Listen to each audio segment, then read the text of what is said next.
여러분 안녕하세요. 오늘 저와 함께 공부할 작품은요, 김영랑의 5월입니다.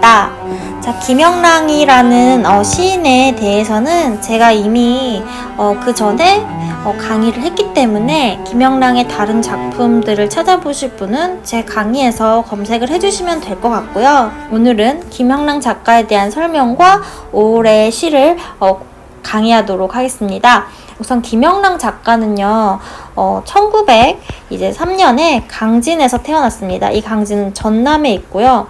제가 김영랑의 북이라는 시를 강의를 하면서 이야기를 했는데, 이 김영랑의 집안이 강진에서도 약간 대지주였습니다. 그래서 비교적 여유 있는 집안에서 이제 자라면서 처음에 김영랑은 이제 음악을 하려고 했습니다. 그런데 이제 그게 반대로 무산이 되자 음악 대신에 일본으로 가서 아오야마 학교에서 이제 영문과를 졸업을 하게 됩니다.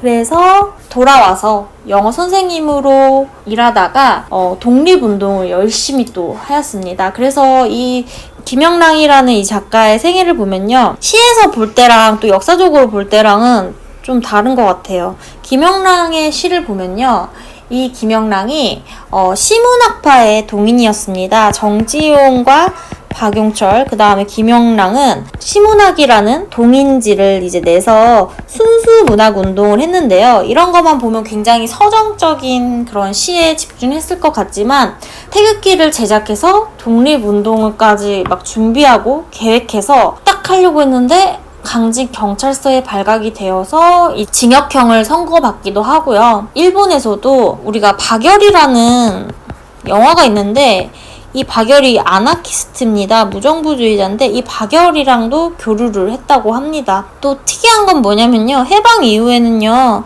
1948년에 국회의원 선거에 나가기도 했습니다. 이런 걸 보면은 이 김영랑은 문학적으로는 순수 시를 썼지만 또 사회적으로는 굉장히 적극적이고 뭔가 혁명을 꿈꾸고 또는 정치판을 뛰어들기까지 하는 그런 열정이 있었던 사람이라는 걸 알 수가 있습니다. 근데 너무 안타까운 게 6.25 전쟁 때 이제 포탄에 맞아서 돌아가시게 되는데요. 참 안타깝게도 북한군이 그냥 무작위로 던지는 그런 포탄에 김영랑이 문을 열고 나오다가 유탄에 맞아가지고 사망을 했습니다. 그래서 1950년 9월 29일에 이제 사망을 했고, 유탄에 맞아서 죽지 않았다면 조금 더 활발한 활동을 했을 텐데, 이 사람의 죽음이란 게 알 수가 없는 것 같아요. 그래서 이제 제표적으로는 한 번쯤 들어봤을 만한 돌담의 속삭이는 햇발이 있죠.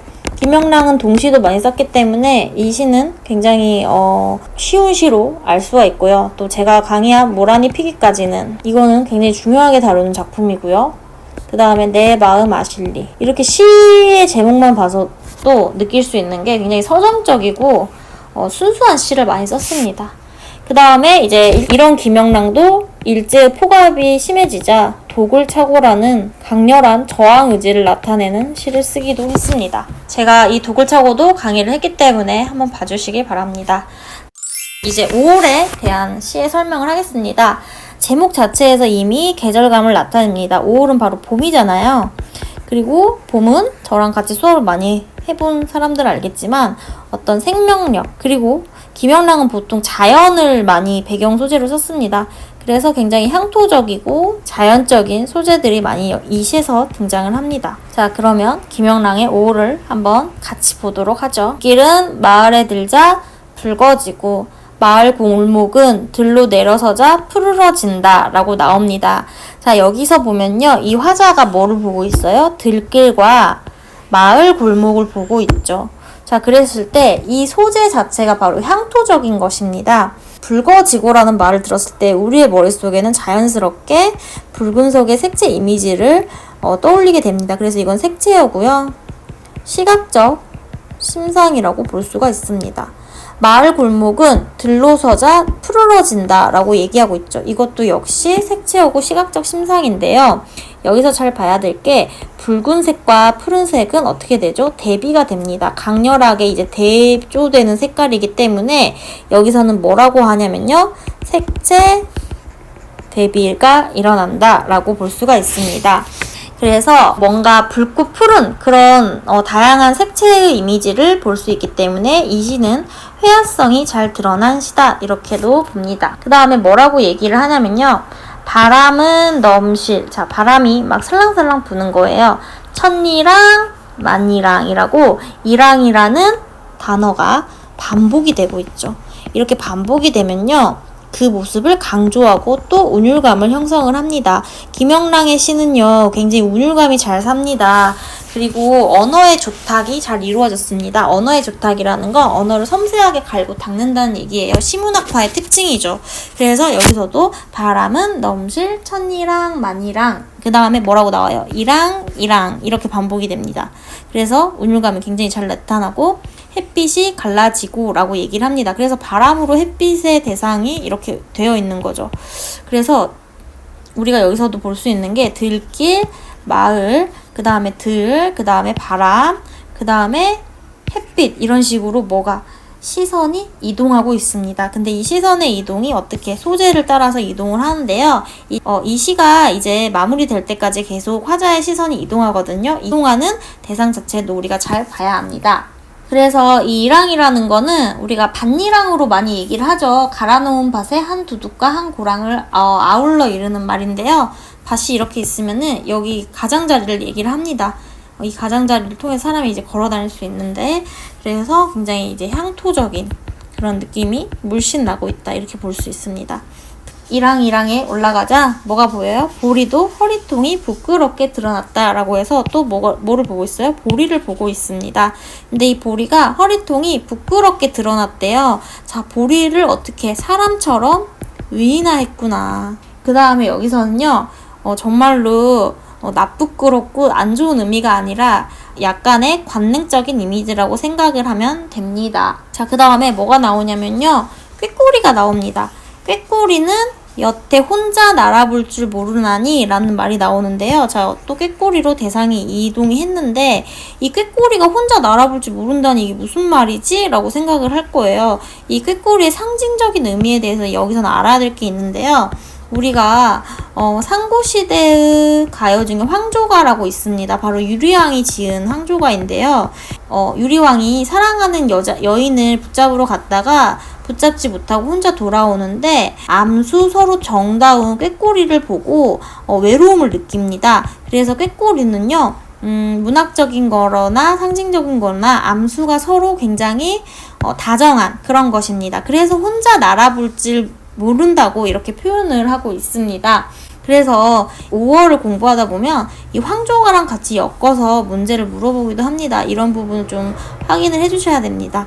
암컷이라 쫓길 뿐, 수놈이라 쫓을 뿐이라고 얘기를 하고 있는데요. 암수가 서로 이렇게 다정한 모습인데 여성은 좀 이렇게 남성한테 좀 대시를 받는 그런 이미지라서 쫓긴다고 표현을 하고 있고, 수놈은 암컷을 꼬시기 위해서 이렇게 쫓는다고 얘기를 하고 있습니다. 이런 것도요, 문장 구조가 어떻게 돼요? 반복이 되죠. 반복은 항상 뭐라고 했어요? 운율감을 형성하는 요소라고 하죠. 그래서 여기는 문장 구조가 반복됐다 해서 대꾸법의 일종이라고 볼 수가 있습니다. 그 다음에 또 이 똑같은 문장이 반복이 되죠. 황금빛 난 길이 어지러울 뿐이라고 얘기를 합니다. 또 이제 길을 보고 있는데요. 그 다음에 황금빛이란 건 역시 뭐예요? 금색의 색채 이미지다. 그 다음에 여기도 똑같이 대꾸법으로 표현이 되고 있다 이렇게 볼 수가 있습니다. 그 다음에 얇은 단장하고, 단장이라는 거는 우리가 꽤 옷을 입은 그런 모습을 얘기하거든요. 말끔하게 하고 있는 모습. 그래서 얇은 단장하고 아양은 애교를 말합니다. 애교가 가득 차 있는 산봉우리야 라고 산봉우리를 어떻게 하고 있어요? 호칭하고 있죠. 그래서 산봉우리가 마치 사람처럼 얼굴 단장을 하고 애교가 있다고 말하고 있는 거예요. 의인화가 됐습니다. 오늘 밤 너 어디로 가버리련? 하고 질문을 하고 있습니다. 자, 그러면 이게 뭐냐면요, 아름다운 이 5월의 산봉우리가요, 밤이 되면 어떻게 돼요? 깜깜하게 변해버리죠. 밤은 빛이 없기 때문에. 그래서 밤이 되면 어둠이 때문에 보이지 않는 것에 대해서 아쉬움을 어떻게 질문을 통해서 드러내고 있는 겁니다. 그러면 독자 같은 경우는요, 이 시를 읽을 때 얇은 단자하고 아양 가득 차 있는 산봉우리야, 오늘 밤 너 어디로 가버리련? 이라고 물어보면 어떤 생각이 드냐면 상상력을 발휘하게 되죠. 정말 이 산봉우리가 어디로 가버리는 걸까? 라는 이 상상력을 유도하게 되고 어떤 호기심을 가지게 됩니다. 그래서 여운이 남을 수가 있죠. 자연스럽게. 어디로 가버리련? 이라고 질문으로 끝나버리니까요. 자, 그래서 여기서는 대상이 어디로? 산봉우리로 되어 있는 시선의 이동을 볼 수가 있습니다. 그래서 이 시 같은 경우는요, 5월에 느끼는 봄의 생동감과 생명력을 시선의 이동에 따라서 얘기를 했고, 처음에 이제 1, 2행에서 색채 대비, 그 다음에 뭐 볼이라던가 산봉우리를 의인법으로 표현을 했다, 이렇게 정리를 하시면 될 것 같습니다. 그리고 이 김영란 같은 경우는요, 5월 같은 경우도 이렇게 이응을 많이 사용을 했는데요. 이 시 자체가 이응이 굉장히 많이 나옵니다. 특히 천이랑 만이랑 할 때도 이랑이라는 시어도 이렇게 이응이 많이 나오거든요. 그래서 이 이응을 많이 사용하면은 이게 울림소리이기 때문에 운율감이 있고 부드러운 느낌을 줍니다. 여기까지 이제 세부적으로 확인을 해주시면 되겠습니다. 김영랑의 5월 굉장히 쉬운 시였죠? 오늘 강의는 여기까지고요. 좋아요와 구독 눌러주세요. 다음 시간에 다시 만나요. 안녕.